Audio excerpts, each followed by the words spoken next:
Hello to all my beautiful viewers out there. Today we're going to have a closer look at the upcoming release of the Travis Scott Jordan 1 lows. Okay, so to start it off with, we're going to be looking at details like the differences between the Travis Scott Jordan 1 lows and normal Jordan 1 lows.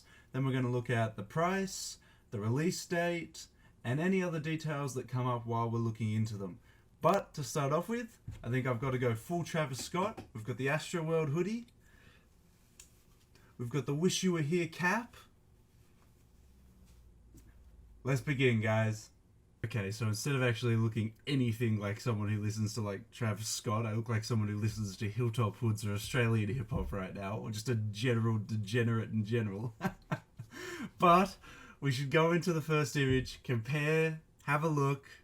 So we've got the first image here. It's pretty cool by the looks of it, having a look at the Travis Scott lows for the first time. So obviously the big difference here that we notice from, let's say, a normal pair of Jordan 1 lows is that the Travis Scott Jordan 1 lows obviously has a backward swoosh. Now, we could see that was going to happen, like you could guess that was going to happen because of the track record. He's done it with the Travis Scott Jordan 1 highs. I'm hoping that old mate Travis Scott stays true to the Jordan 1s and stays away from the mids, from the Jordan 1 mid cuts. I hope he just sticks to doing OG cuts like the lows and the highs, because the mids, they trash. I'm sorry to anyone that loves the mids, but give me a low or a high any day. A mid is just a sad excuse for not buying the lows or the highs. Miss me with that mid cut, honestly. But back to the image. It looks pretty similar on first glance. It just looks like it has a backward swoosh and it's changed color. That's about the only real difference I can see at the moment. But hopefully, as we dive into it, the images will showcase some other differences as well. Now, I thought I'd start here at the next image that showcases the major difference between a normal Jordan 1 low and the Cactus Jack Jordan 1 lows that Travis Scott's obviously going to be releasing. Now, this pair, as showcased in this image, has the Cactus Jack logo under the inside swoosh. Now, obviously, on an OG pair of Jordan 1 lows, there's nothing here. It's just a regular swoosh. So, we've got our first little difference. I can't tell by the images if it's going to be an embroidered Cactus Jack logo or a printed one. For quality reasons, I'm hoping it's going to be embroidered on there, but I could understand if it's going to be printed. Either way, I do like this little addition of the Cactus Jack inside of the Jordan 1 low. Do I think it's an awesome place to put it? It's kind of an awkward place to put it. I mean, it's like under the swoosh. I don't know why it's there particularly, but I kind of like it because it's kind of obscure and it's kind of just like thrown under the swoosh. It's kind of a weird but awesome place to put it. Yeah, I kind of like this idea how he's like changed this very little variation of it. But that's the first little detail that I've noticed that's different from, you know, a regular pair of OG Jordan 1 lows.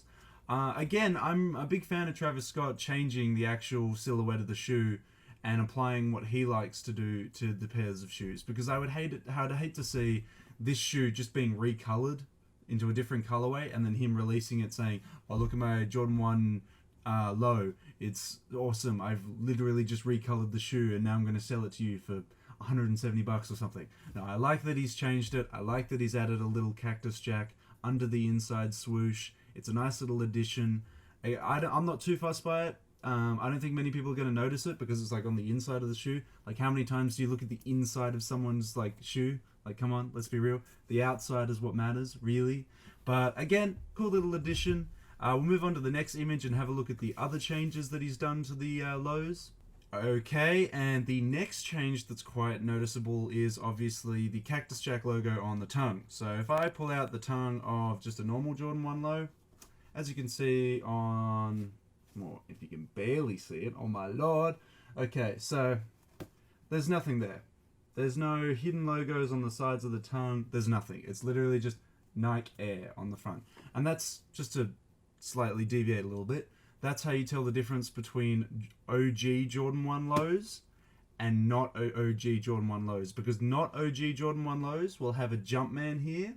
OG ones will have Nike Air on there. Because the Jumpman wasn't used on the Jordan 1 at all. If you see a Jumpman on a Jordan 1, it's not OG. And you shouldn't care about it. If it has a Jumpman on it, If it doesn't, good to go. But back to Travis Scott's variation. On his tongue of the Jordan 1 lows, he's got his Cactus Jack logo just hanging off to the side there. They did this with the highs, which I thought was a very nice addition. Again, you're not really going to notice it too much because, you know, one, who looks at the tongue of people's shoes? Two, it's on the inside. So, like, I mean, look, if I put my tongue like that, you're not going to see that Cactus Jack logo that's going to be, like, there, right? Like, you're not going to see it. Like, what's... Either way, it's not a huge change, but it's a slight change that I thought I'd mention from a normal Jordan 1 low. So, he's added the logo to the tongue. Let's move on to the next change in the next image. The next change is that on the back, on the heel, on the left shoe, it looks like he's added the Cactus Jack face on the back of it. And on the right, it is obviously the Wings logo. Now, the Wings logo was the only Jordan brand logo that was used on OG Jordan 1s. Both the lows and the high tops have the Wings logo on them. It looks like, though, that the Travis Scott Jordan 1 lows are going to have embroidered logos on them, though. Because this isn't embroidered, obviously. This is embossed, I think. Like, it's, like, printed into the leather. This is going to be embroidered, just by the looks of the images, honestly. Like, it looks like he's had it stitched in. I like that addition. I mean, I'm a big fan of embroidery. I'm a sucker for it. If you put that on a shirt or anything, bam, you sold me.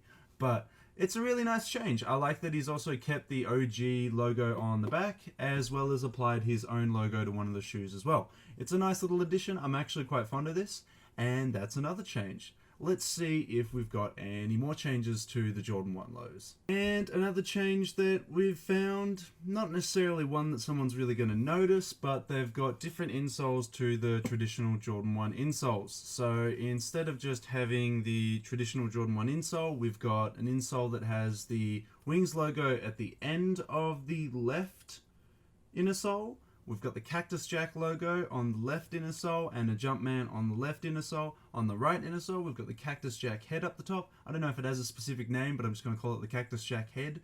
The Nike Air logo underneath. Then we've got Travis Scott written on the right-hand sole as well.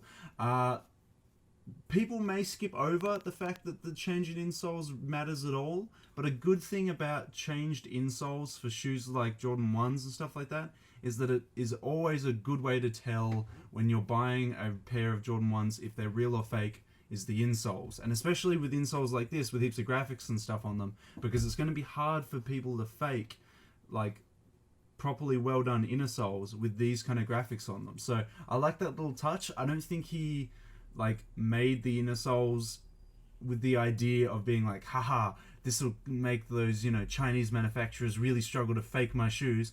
I think it was just like, you know what, let's just give it some funky looking insoles and, like, do that. Do I really care about it? I mean, I will wear them. If I got a pair, I will wear them. So, I mean, you know, if they won't have all these awesome little graphics on them for much longer if I decide to wear them. So, I mean, sorry, they're not going to stick around. I do like the effort, though. I like the effort that's been put in. It's nice. It is nice. I'm not going to disagree with it. It's a nice little touch. To, like, sum up all the changes of the Jordan 1 Travis Scott lows compared to the regular lows, I think they're nice little subtle changes. It's nothing too monumental. It's not anything like the pouch that he gave the highs. I don't know if you guys remember, but with the Jordan 1 highs that he did, you could pull back the heel, and there would be a secret little Velcro pouch that you could hide money and other goodies in there and stuff like that. That was kind of cool. I liked that idea, how he added a pouch. And in the video that I discussed about the Jordan 6s that are coming up, he legitimately strapped a pouch onto the side of the Jordan 6s. But, yeah, this one doesn't have anything significant, I'd say. It's still going to sell out. It's still going to be super, super popular, etc., etc. But it's not like the other Jordan collaborations that Travis Scott has done, where he's actually, like, changed the shoe up and added a little thing that, you know, normal Jordans didn't have that obviously makes it that little bit more appealing, you know, things like that. So, yeah, it's a little bit disappointing, but I'm still happy it's a thing. Not many people really do collabs with the Jordan 1 lows. If they do a collaboration, they usually just do the Air Forces And if they do Jordans, they do the Jordan 1 highs. They never really touch the Jordan 1 lows. I think the Jordan 1 lows are kind of slept on. I think more people need to get around the Jordan 1 lows. I personally, I know this is a bit controversial to say, but I'm like more of a fan of like Jordan 1 lows than Air Forces, because the Jordan 1 lows are a little bit more slicker. They're a little bit thinner. Air Forces a little bit more chonkier. And yeah, I don't know. Like, I already have big feet, and getting chonky shoes is just going to make me look like I have absolutely massive feet. It's like I was talking to my mate Enzo yesterday about if I owned a pair of Jordan 5s, there's so much padding on a Jordan 5. It would look humongous on me. So having Jordan 1s that are a little bit thinner makes my feet look a little bit smaller. If I had if I wore my Timberland 6-inch boots a lot, or if I did get a pair of Jordan 5s, which I'm looking to do in the future, yeah, it's going to make my feet look absolutely chonky. So that's why I kind of like the Jordan 1. That's why I kind of like, the Jordan 1 lows over the Air Forces. And I'm, again, quite happy that Travis Scott is actually doing a Jordan 1 low collaboration. Now we'll move on to probably the release date. I'll give you some details about the release date. This is all through Sneaker Bar Detroit. They've been really, really good with release dates and stuff like that. So let's dive straight into it. The release date was originally going to be July, so obviously this month. That isn't going to happen anytime soon. I had big doubts that was going to happen in actual July, because a lot of the samples and pre-release pairs were being resold on reselling websites and reselling stores now. Now, usually how it works is that if a pair of shoes is due to come out, the pre-release pairs and the sample pairs were usually being sold to reseller stores about 4-5 months beforehand, before the release of the actual shoe. So if the pre-release pairs were only being sold to resell stores now, the actual pair wouldn't come out this month. It's going to be 4 or 5 months down the track. And I was correct in saying that, because now, in an updated post by Sneaker Bar Detroit, they've announced that it's going to have a September release at the end of this year. So the predictions came true. If you see a sample or like pre-release pairs of a shoe, or of a Jordan more specifically, I'm not sure about Yeezys, it might be different for Yeezys, but usually that means they're going to come 4 or 5 months down the track. Now, sometimes obviously samples don't become full releases, and this is why I'm a little bit worried about this Jordan 1 low, and I kind of want to like build some hype around the Jordan 1 low, because I feel like if this doesn't get enough traction, they might not do a big release for it. They might keep it really small, really limited, which obviously I don't want, because I want a pair. I don't want to pay resale for a pair. But I'm really, really keen for this release. I actually really, really want a pair of these. I mean, I know I said I went full Travis Scott, and I didn't even bring up the ones because I didn't get a pair of Jordan 1 highs. I was really disappointed by that, but maybe one day I'll get a pair of Travis Scott Jordan 1 highs. It's a dream. It's definitely a grey old piece. It's definitely one that I want to get, but they're super expensive right now. So maybe I'll get a pair of the lows. Apparently, the retail price for the lows is $130 USD. Which, from memory, I think the lows retail at $110 USD, I want to say. Haven't bought a pair of lows in a long time. I know that like Jordan 1 highs retail at $160, like off the bat, buy them all the time. Lows, though, this is my one and only pair of Jordan 1 lows, and I think they're $110. I bought them for $90 because they were on sale, so I think they were $110 originally. So, obviously, whenever Travis Scott does a collaboration, it always bumps up the retail price a little bit. So, for an example, the Jordan 1 highs, when he released them, a normal Jordan 1 high goes for about $160 USD in these today's times.